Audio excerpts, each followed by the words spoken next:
You should be figuring out with your care team what else you could be doing, because there's so much else that can help you with either making less histamine, and that's known as stabilizing your mast cells that make it, breaking down the histamine, blocking the histamine from being absorbed. So you really should be in that time getting tested. There's many different tests your care team can run. I feel like, this is kind of a newer concept. So oftentimes when I have my patients ask their care team to run these tests, they're often like, what are these tests and why is she asking for them? They'll say, it's my first time ordering this, so I didn't know you could order N-methylhistamine in the urine. But you can ask for things like checking your urine for histamine. They can do a 24-hour collection of histamine where you're collecting your urine for a 24-hour period. You can check tryptase and prostaglandin in your urine. They can check histamine in the blood as well, and they can also check tryptase. Somewhat more invasive testing involves biopsying. So you can ask for biopsies in these areas where histamine can accumulate more. So that could be in the bladder.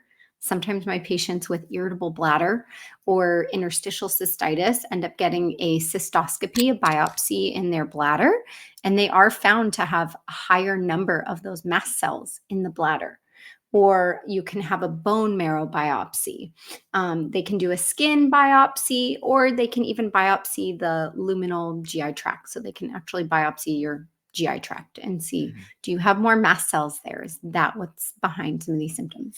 And if you made it this far into the video, just know there's hope. If you feel lost, if you feel like, I don't know what's wrong with me, many times we have a lot of patients who come to us going, I feel like I'm eating everything right. I'm doing everything right. Like, what the heck is going on? I'm still having gut issues, whether you're plant-based or not. And like, whatever program you're following, I'm doing it 110% and I still have these symptoms.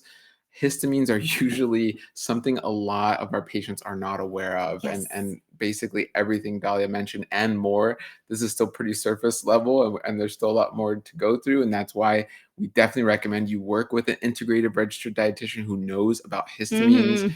Very, very important. But if you're feeling lost, histamines are usually a great kind of factor, a great piece of the puzzle to look further into. And that's why we wanted to really speak on this topic. Very, very important. Ask your dietitian, ask your gastro, and ask an allergist. I will say allergists and rheumatologists are very well versed in histamine. Yes. So those could be two great providers that you're either consulting with if they're already on your care team or adding to your care team.